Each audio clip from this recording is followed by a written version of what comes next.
नमस्ते स्टूडेंट्स, आज एक नए चैप्टर की बात करते हैं। चैप्टर नंबर 8 है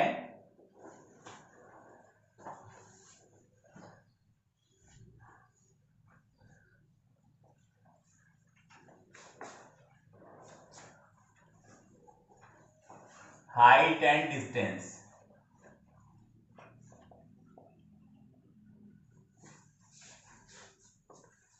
इसमें क्या है वो देखिए, यहां हम इसको यदि ऐसा कहें तो कोई अतिशयोक्ति नहीं होगी कि यह है वो एप्लीकेशन ऑफ ट्रिगोनोमेट्री है।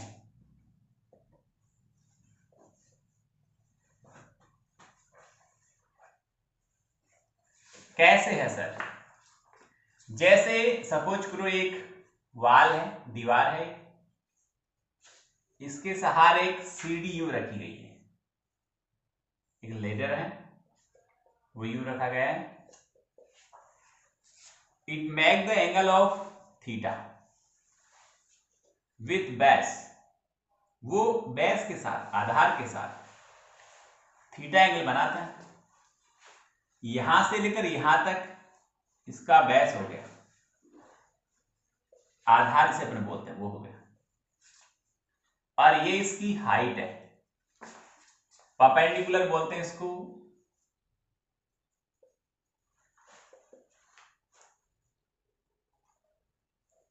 इसको P से भी लिखते हैं और L से लिखते हैं। L मीन्स लंब, P मीन्स परपेंडिकुलर। और ये राइट एंगल बनता है क्योंकि ये तो नहीं कि दीवार टेढ़ी मेढ़ी होती है, दीवार स्ट्रेट होती है। किसी प्लेन के साथ दीवार स्ट्रेट होती है, दैट मीन्स दीवार प्लेन के साथ राइट एंगल बनाती है, 90 डिग्री का एंगल बनाती है। तो यहां पर क्या हुआ, ये राइट एंगल है। और the side to opposite the right angle is called hypotenuse. Hypotenuse ऐसे लिखते हैं या ऐसे कर्ण भी बोलते हैं, कर्ण या हाइपोटेनस है। ये परपेंडिकुलर या लंब है, और या बेस या फिर इसको आधार बोलते हैं। ये थीटा एंगल बना रहा है। तो यहां पर इन तीनों साइड्स में एक रिलेशन होता है, और रिलेशन जिसे हम पढ़ते आए हैं LAL KKA, LAL KKA, या फिर इसको अपन ऐसे बोलते हैं PB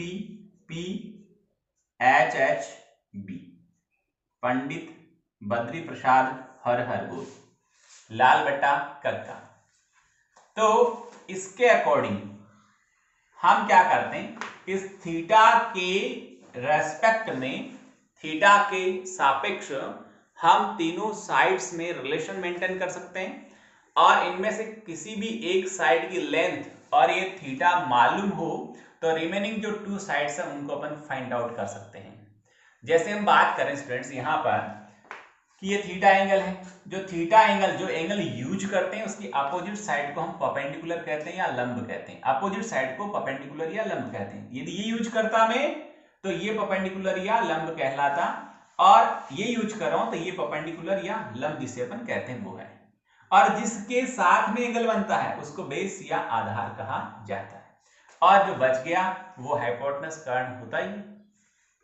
संबंध क्या होगा जरा आराम से देखें अपन। मैं इसका नामकरण करता हूं, आप देखो यहां पर ये P है, ये Q है और ये R है, ठीक है। तो यहां पर साइन थीटा इज इक्वल, इसके अकॉर्डिंग L अपॉन K कह दो, या फिर इसे P अपॉन H कह दो। तो यहां sine theta is equal P यानी परपेंडिकुलर या लंब कौन है, QR है, या RQ, एक ही बात है। और हाइपोटेनस कर्ण कौन है, यहां पर PR है। यदि मुझे PR गिवन होता या QR गिवन होता, और साथ इन दोनों में से कोई एक गिवन होता और थीटा भी गिवन होता, तो मैं रिमेनिंग साइड्स की वैल्यू पता कर सकता था। किस तरह से करता, सुन लीजिए आराम से। यदि मान लीजिए मेरे पास ये, मैं मान लेता हूं let theta is equal 30 degree होता, समझ गए, थीटा होता 30 डिग्री, और मेरे पास में जो लेडर की लेंथ, सीढ़ी की लंबाई, जिसे मैं यहां पर H या K से लिखता हूं, वो यदि मेरे पास 10 मीटर होती, कितने मीटर होती, 10 मीटर होती, तो मैं रिमेनिंग जो साइड्स हैं P की ओर क्यू आर को कैसे पता करता वो देखिए। यहां पर साइन पड़ा है, कोई दिक्कत नहीं, और थीटा का वैल्यू 30 डिग्री हो गया। यहां अपने को क्यू आर मालूम नहीं, कोई बात नहीं, क्यू आर मालूम नहीं है तो पी आर तो मालूम है ना, पी आर, ये पी आर जिसे मैं एच या के कह रहा हूं, ये पी आर है, वो मेरे पास 10 मीटर है, तो 10 आ गया। साइन 30 का वैल्यू कितना होता है, हाफ होता है, 1/2 होता है, और इज इक्वल क्यू आर और बाई 10 पड़ा है। ये 10 यहां से इंटू में आता, इंटू में आता तो उधर क्या बचता, क्यू आर बचता, ये 10 ऊपर जाता, 10 ऊपर जाता, 10 को 2 से डिवाइड करते हैं तो 5 मीटर आता। कौन आता 5 मीटर, साइन 30 हो गया। यहां पर देखना आराम से, ये हो गया हमारे पास में 5 मीटर। कौन, यहां पर ये 10 था, साइन 30 का वैल्यू 1/2 होता है, क्यू आर हमें मालूम नहीं था और पी आर हमें मालूम था 10, तो ये हमारे पास हो गया कितना, 5। आइए तो देखिए ये वैल्यू आ गई मेरे पास में क्यू आर की। अब हमारे पास थर्ड साइड बेस और बची, तो यहां देखो बेस कहां आ रहा है, इसमें तो परपेंडिकुलर आया था, बेस किस में आ रहा है, इसमें आ रहा है, बेस कह दो या आधार कह दो, एक ही बात है, ठीक है। तो यहां पर बेस के लिए सेकंड लगेगा। सर आपने यहाँ पर साइन क्यों लगाया, क्योंकि ये तो आपको पता होगा यहाँ पर कौन होता है, साइन होता है, यहाँ कौन होता है, कोस होता है, और यहाँ कौन होता है, टेन होता है। ये तीन बहुत है, ये तीन याद है, बहुत है। Sine is equal L upon K, cos is equal A upon K, tan is equal L upon A, यानी sine is equal P upon H, cos is equal B upon H, और tan is equal P upon B होता है, ठीक है। आप देखो यदि मुझे यहाँ पर ये बेस फाइंड आउट करना होता तो बेस इसमें है, बीच वाले में, बीच वाले कौन होता है, कोस होता है, तो यहाँ पर लगाता मैं cos theta is equal base upon hypotenuse. यहाँ पर कोस थीटा का वैल्यू 30 डिग्री रखा मैंने, इज इक्वल बी है बेस, हमें पता नहीं है, नाम इसका पी क्यू, कोई दिक्कत नहीं, पी क्यू रख दिया। एच हमें पता है, एच कितना दिया, गिवन हमें एच है 10 मीटर, तो नीचे आ गया 10, और cos 30 का वैल्यू होता है √3/2, और इज इक्वल यहाँ पर पी क्यू बाई 10 हो गया। ये 10 इधर इंटू में जाएगा, नीचे है तो ऊपर जाएगा, ऊपर जाएगा लिखूंगा 10 into √3/2 is equal P Q. ये से कैंसिल हो गया, कितने टाइम हो गया, 5 टाइम हो गया। रिजल्ट जो आया हमारा वो आया कि 5 और √3, किसका वैल्यू आया 5√3, ये हमारे पास आ गया बेस का वैल्यू आ गया। यदि हमें ट्रायंगल की तीनों साइड्स में से कोई एक साइड मालूम हो और एक थीटा, एक एंगल जो जिसे एक्यूट एंगल बोलते हैं, न्यून कोण से बोलते हैं, ये तो राइट एंगल हो गया, और ये राइट एंगल 90 का है, तो रिमेनिंग जो दो एंगल हैं वो 90 से कम के होंगे, क्योंकि तीनों एंगल का सम 180 आएगा। जब ये 90 है तो इनमें से कोई सा भी 90 का नहीं हो सकता, 90 से कम ही होंगे, यानी इन दोनों का सम, इन दोनों का जोड़, इन दोनों का प्लस करने पर 90 डिग्री आएगा। दैट मींस ये दोनों एक्यूट एंगल होंगे, न्यून कोण होंगे, 90 से छोटे होंगे। तो यहाँ पर हमें एक एंगल पता हो, कोई सी भी एक साइड पता हो, तो रिमेनिंग जो 2 साइड्स है उसको अपन फाइंड आउट कर सकते हैं। यहाँ तो एक ट्रायंगल था, एक ट्रायंगल में 2 ट्रायंगल बने हुए भी आएंगे, और वो किस तरह से आएंगे इतना आपने अच्छी तरह देख लिया होगा, समझ लिया होगा।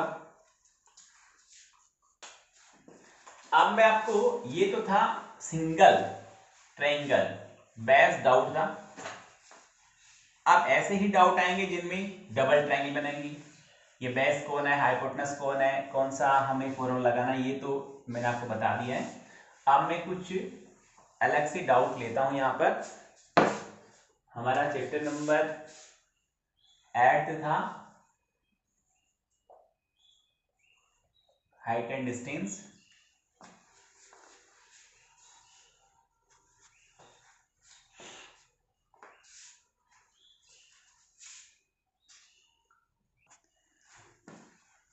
तो यहां देखते हैं कि जब 2 ट्रायंगल एक साथ बनेंगे, जिस डाउट में, वो किस तरह का डाउट होगा। सपोज करिए देखो कि यहां एक टावर है,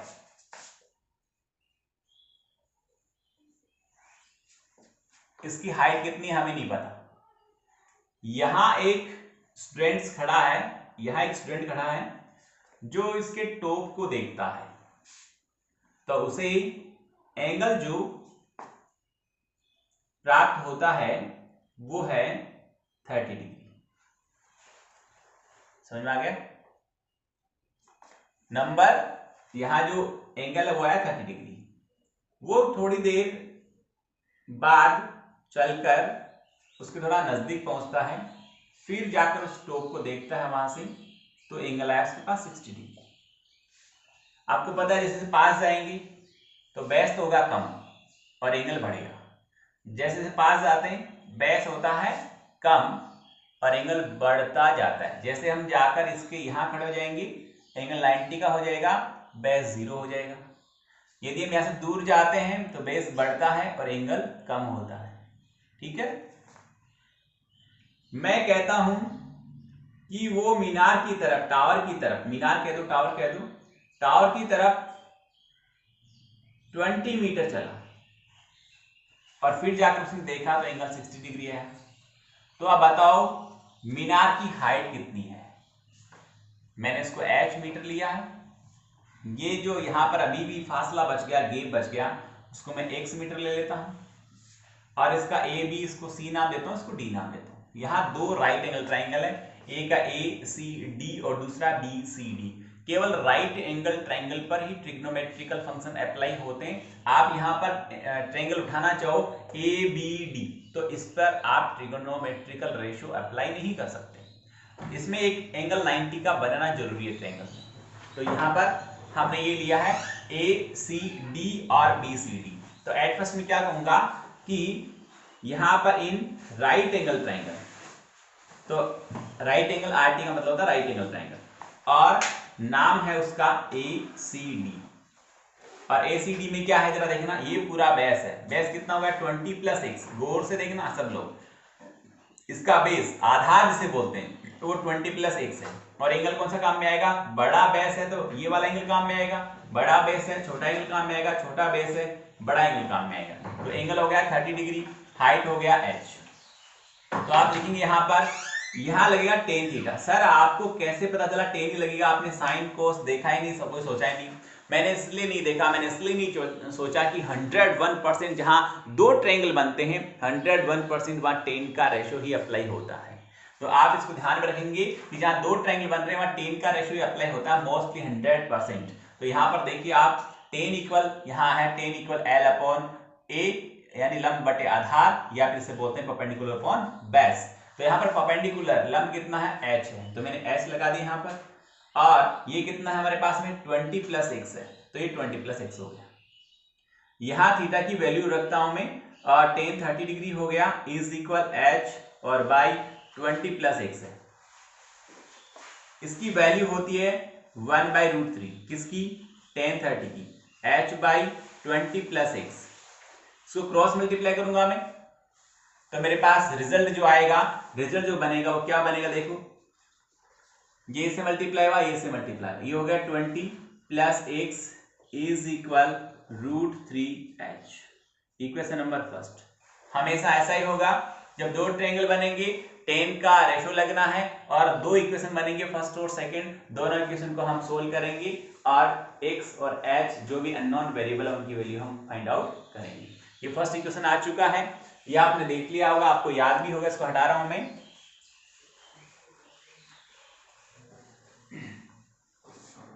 अब next right angle triangle BCD, आप यहां लिख देंगे बाय राइट एंगल ट्रायंगल, और ट्रायंगल का नाम है BCD।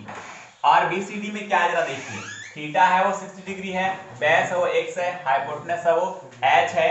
तो हम क्या करेंगे यहाँ पर, वही tan का रेशियो अप्लाई करेंगे। tan थीटा इक्वल होता है P/B। P कितना है? h, और B कितना है इसका? x। और थीटा का वैल्यू हम यही रख देता हूं मैं, थीटा का वैल्यू अब की बार 30 नहीं होगा, अब की बार कौन होगा? 60, क्योंकि हमने बेस इतना यूज किया है। जितना बेस यूज करो उसके अकॉर्डिंग जो एंगल है वही हम यूज करेंगे। एक बार आराम से देख ले इसको।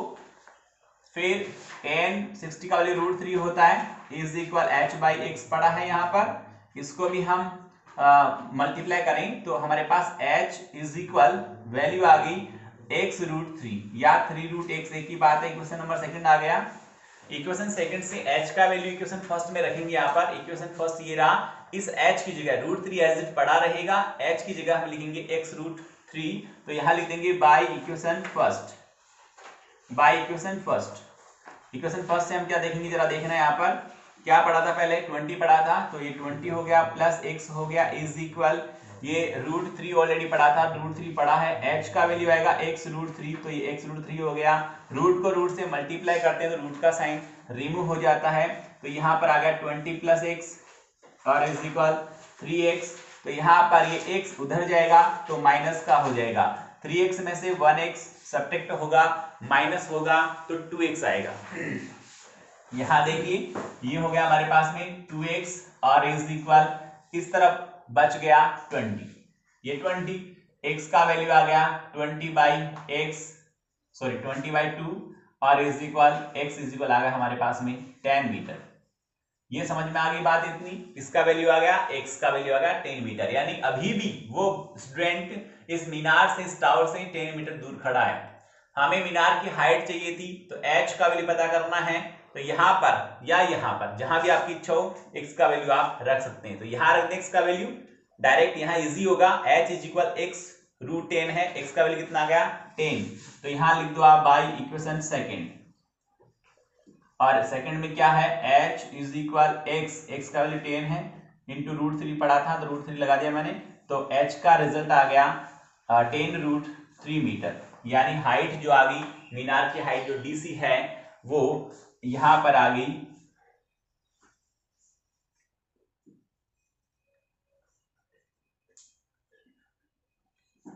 वो आ गई 10√3। इतना आंसर आप छोड़ते हो, अच्छी बात है, कोई दिक्कत नहीं है, बट इसको और भी आप आगे सोल्व कर सकते हो। कैसे करोगे, यहां पर सोल्व 10 ऑलरेडी पड़ा है, √3 का वैल्यू होता है 1.7321, इस तरह से होता है, तो अक्सर अपन यहाँ पर 1.73 ही यूज करते हैं, या फिर डाउट में गिवन होता है कितना यूज करना है, उसके अकॉर्डिंग आप यूज करेंगे। इसको मैं मल्टीप्लाई करूंगा तो 17.32 लिख दो या 31 लिख दो, इतना मीटर वो मीनार का हाइट हमें फाइंड आउट हो चुका है। स्टूडेंट्स अच्छी तरह एक बार देख लें, इसको समझ लें और उतारना है ही।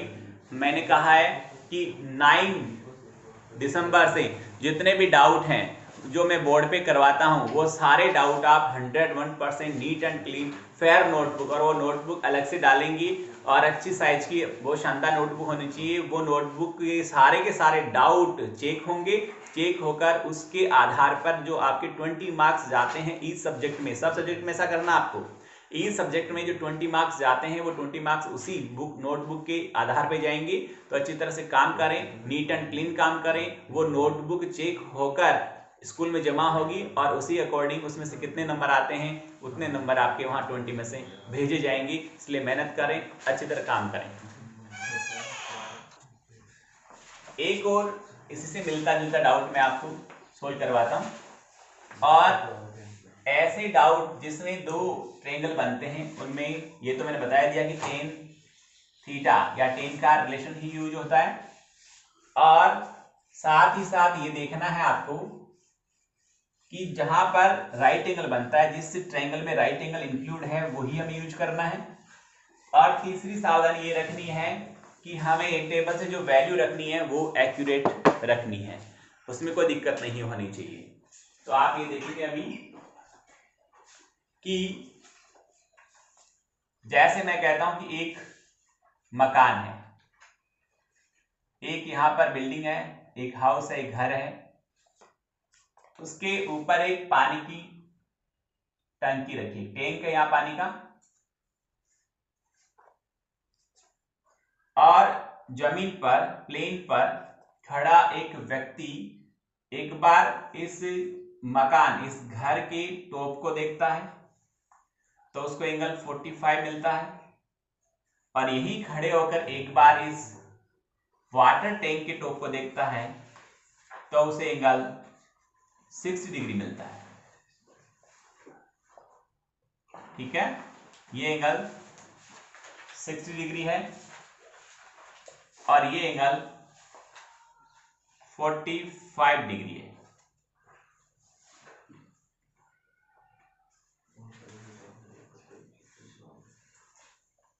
इस पॉइंट को मैं P कहता हूं, इसे Q कहता हूं, ये पॉइंट उसे आर कहता हूं और इसे मैं एस कहता हूं। ठीक है, अब देखो आगे पी क्यू आर एस। यदि मैं कहता हूं ये बिल्डिंग 7 मीटर हाइट की है, तो इस टैंक की गहराई ज्ञात कीजिए, टैंक की डेप्थ कितनी है वो फाइंड आउट कीजिए। ये टैंक है, आराम से देख लें, और ये बिल्डिंग है, ये बेस हो गया, ये बिल्डिंग के टॉप से एंगल 45 है, ये टैंक के टॉप से जो एंगल आ रहा है वो 60 डिग्री आ रहा है। मैंने नाम पी क्यू आर एस इसको रख दिया है। मैं एट फर्स्ट लिखूंगा by right angle triangle P Q R. Right angle triangle P Q R दिख रहा होगा, पी क्यू और आर यहां तक है, एंगल 45 यूज हो रहा है, ये हमें पता नहीं, कोई दिक्कत नहीं पता। तो मैंने कहा जहां दो ट्रायंगल बनते हैं वहां टेन का ही रेशियो अप्लाई होता है 101%। तो हम यहां पर लिखेंगे टेन और थीटा, और ten equal P upon H, या लंब बटे पी अपॉन बी और लंब बटे आधार, ये हम लिखते हैं। टेन यहां पर थीटा का वैल्यू छोटे वाले ट्रायंगल में 45 डिग्री है, is equal 7 by P Q, हमें पता नहीं है तो पी क्यू पड़ा रहने देंगे। चाहो तो आप इसको x मीटर भी ले सकते हो, लेट कर सकते हो, और नहीं लेट करते तो P Q as it P Q रख सकते हो। टेन 45 का वैल्यू 1 होता है, आप जानते हैं, टेबल में देख लेंगे आराम से। और पी क्यू यहां पर इसे मल्टीप्लाई करूंगा तो मेरे पास पी क्यू का रिजल्ट आएगा स्टूडेंट्स 7 मीटर। पी क्यू का रिजल्ट आया मेरे पास 7 मीटर। फिर आगे बढ़ता हूं मैं, नेक्स्ट जो ट्रायंगल है वो पी क्यू एस बड़े वाला, again by right angle triangle, और वो ट्रायंगल रहेगा हमारे पास में पी क्यू एस। क्या रहेगा? पी क्यू एस, और पी क्यू एस में भी सेम टेन थीटा लगेगा। अब की बार थीटा बड़ा है स्टूडेंट्स, जरा देखें वो आप बोर्ड पे, थीटा 60 डिग्री का है, रहेगा वही। अब की बार यहां पर ये टंकी कितनी गहरी है, ये वाटर टैंक की डेप्थ कितनी है वो हमें नहीं पता, उसको मैंने h लेट कर लिया है, h मीटर मैंने उसको मान लिया है। तो टोटल जो हाइट है यहां ग्राउंड से लेकर इस टैंक के टॉप तक की टोटल हाइट होगी 7 प्लस h मीटर। गौर करें यहां पर, यहाँ टैंक की डेप्थ h मीटर है, तो ये 7 मीटर गिवन है हमें, तो 7 प्लस h मीटर टोटल इस टैंक के टॉप से लेकर ग्राउंड तक की हाइट होगी। ये टोटल बड़े वाले ट्रायंगल का परपेंडिकुलर कहलाएगा, लंब कहलाएगा। तो उसकी वैल्यू होगी यहाँ पर 7 प्लस h, और इसका बेस तो यही रहेगा, क्या है, पी क्यू कह दो, x कह दो, ये लो पी क्यू। यहाँ पर पी क्यू, यहाँ हम रूट 60 की वैल्यू रखेंगे, तो 10 60 की वैल्यू रखेंगे तो रूट 3 हो गया, और 7 प्लस एच ऑलरेडी पड़ा था, और पी क्यू का वैल्यू हम निकाल चुके हैं, यहाँ पर कितना आ रहा है, 7 आ रहा है। इनको हम मल्टीप्लाई करेंगे, क्रॉस मल्टीप्लाई करेंगे, तो यहाँ पर इससे इंटू होकर क्या आएगा, 7 रूट 3 आया, इज इक्वल हमारे पास 7 प्लस एच पड़ा था। यहां देखिए h का वैल्यू हमें पता करना है, तो इधर पहले से 7 रूट 3 ऑलरेडी था, ये 7 इधर ट्रांसफर हो गया है तो माइनस का हो गया, यहाँ पर 7 कॉमन आ जाएगा, और रूट 3 माइनस 1 ये h, यानी यहाँ पर टंकी की डेप्थ हमें पता हो गई है। यहाँ पर यदि इस तरह से आंसर छोड़ते हो तो भी कोई दिक्कत नहीं है, और आंसर को आप यदि पॉइंट्स में लाते हो तो कैसे लाओगे, h इज इक्वल 7 बाहर पड़ा है, रूट 3 का वैल्यू 1.73 रखा, माइनस 1 पड़ा है, 1 माइनस होते ही h इज इक्वल 7 इंटू 0.73 आएगा, इसको मल्टीप्लाई करूंगा, 7 3 जा 21 कैरीज 2, और 7 से जा 49 251 हो गया। तो यहाँ पर 5.11 मीटर आपको टंकी की डेप्थ मिल जाएगी।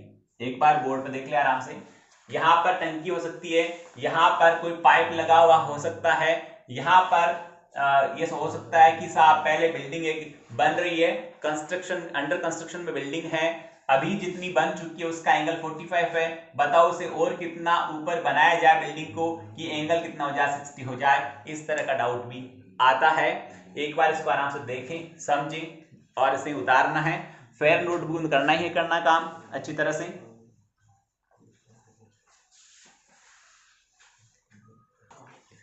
तो स्टूडेंट आपने देखा इस तरह से हाइट एंड डिस्टेंस में रिलेशन है, और वो रिलेशन किसके अलोंग में है, थीटा के अलोंग में है। किसी भी मतलब ऐसा फिगर हो जिसमें राइट एंगल ट्रायंगल बनता हो, तो वहां पर हम ये देख रहे हैं कि थीटा के रेस्पेक्ट में रिमेनिंग साइड्स की हम लेंथ यहाँ पर फाइंड आउट कर सकते हैं। मैंने आपको अभी बताया कि जब बेस छोटा होता है तो थीटा का वैल्यू बढ़ता है। बेस और थीटा में रिलेशन ये रहता है कि जैसे मान लो बेस है, इसको मैं बी कहता हूं बेस, तो बेस और ये थीटा एक दूसरे के इनवर्सली प्रोपोर्शनल होते हैं, यानी व्युत्क्रमानुपाती होते हैं। ये घटेगा तो ये बढ़ेगा, और ये बढ़ेगा तो ये घटेगा। फिर पर कुछ कंडीशन ऐसी होती है जहां पर यदि बेस घटता है तो हाइट बढ़ती है। जैसे मान लो सीडी है, लेडर है, सीडी रख रखी है हमने, सीडी को हम पास में लाएंगे दीवार के तो ये एंगल बढ़ेगा, पर इसकी हाइट भी बढ़ जाएगी। हाइट क्यों बढ़ जाएगी, क्योंकि सीडी कम ज्यादा नहीं हो रही, सीडी उतनी है, तो मैं इसको पास लाऊंगा तो ये सिरा ऊपर जाएगा, इसको दूर ले जाऊंगा तो ये सिरा नीचे आएगा। जब मैं इसको दूर यहां से पकड़ के दूर खींचता हूं, धीरे धीरे खींचता हूं, तो एंगल घटता है, कम होता है, हाइट भी कम होती है और बेस बढ़ता है। एक स्थिति ऐसी आती है कि ये सीडी बिल्कुल यहाँ नीचे गिर जाएगी, तो इसका बेस, इसका आधार और इसका कर्ण बराबर हो जाएगा। कर्ण और आधार क्या हो जाएंगे, दोनों बराबर हो जाएंगे, और जब कर्ण और आधार बराबर होंगे तो वहां पर थीटा का वैल्यू क्या हो जाएगा, 0 डिग्री हो जाएगा, और हाइट है वो भी 0 हो जाएगी। समझ गए मेरी बात को। जब के और ए बराबर होता है तो हाइट और थीटा का वैल्यू, दोनों का वैल्यू क्या हो जाता है, 0 हो जाता है। ऐसा कब होता है, जब हम सीडी की बात करें, लेडर की बात करें, तब ऐसा होता है। अदरवाइज हम यदि किसी मीनार के, किसी टावर के पास में जाते हैं तो उसका बेस कम होता है, और उसके टॉप से हमारे बीच जो एंगल बन रहा है, हमारी दृष्टि रेखा के बीच जो एंगल बन रहा है, वो एंगल पास में जाने से बढ़ता है, दूर जाने से घटता है। यहाँ पर इस तरह के जो डाउट मैंने आपको 3 बताए हैं, उस तरह के ही मोस्टली डाउट आते हैं। इस तरह के डाउट ही एग्जाम में पूछे जाते हैं, तो उनको अच्छी तरह से हमें देखना है, समझना है और फेयर नोटबुक करना है। एक और बात बताता हूं आपको, हमें सिंपल वे में हमें कहा गया है कि किसी समय सूर्य का उन्नतांश कोण या उन्नयन कोण बोलते हैं, ठीक है, ठीक है। उन्नयन कोण थीटा बराबर 60 डिग्री है, तो उस समय पैड की ऊंचाई कितनी होगी, ये पूछे। रिलेशन बताना है हमें, पेड़ की ऊंचाई में आधार में क्या रिलेशन है, या फिर हमें कहे कि किसी समय किसी पेड़ की छाया उसकी ऊंचाई के बराबर हो, उसकी हाइट और उसकी जो छाया है, शैडो है, वो दोनों बराबर है, तो एंगल कितना होगा। आप देखिए, ये मान लो यहाँ पर पेड़ है, ये तो पेड़ हो गया यहाँ पर, और ये उसकी छाया हो गई, तो हम देखेंगे कि कहा गया दोनों बराबर है, यानी इसको हम लंब कहते हैं, इसको हम आधार कहते हैं। आधार और लंब दोनों बराबर हैं, तो ये एंगल 45 डिग्री का आता है, और ये भी 45 डिग्री का आता है। कैसे आता है, देखो यहाँ पर मैं लिखता हूं tan थीटा बराबर लंब बटे आधार, ठीक है, tan थीटा बराबर लंब बटे आधार। यहां पर हम इसको हल करेंगे तो थीटा का वैल्यू तो पता नहीं है, बट लंब कितना है हमारे पास में, जितना है जो भी है कोई दिक्कत नहीं, और आधार जितना है जो भी है, पर दोनों आपस में बराबर है, तो यहाँ भी a लिख दिया, चाहे यहाँ ऊपर a लिखो तो नीचे भी क्या लिख दो, a लिख दो, यानी आधार और लंब दोनों बराबर है, तो ये दोनों क्या होगा, कट के 1 हो गया, और tan थीटा बराबर 1 आया। आप जानते हो कि केवल थीटा बराबर 45 डिग्री के लिए tan का मान 1 होता है, तो यहाँ थीटा आ गया 45 डिग्री। तो स्टूडेंट इस तरह से सारे डाउट सोल्व करने हैं, चित्र पढ़ना है, मेहनत करनी है, होमवर्क जरूर से करना है। Thank you.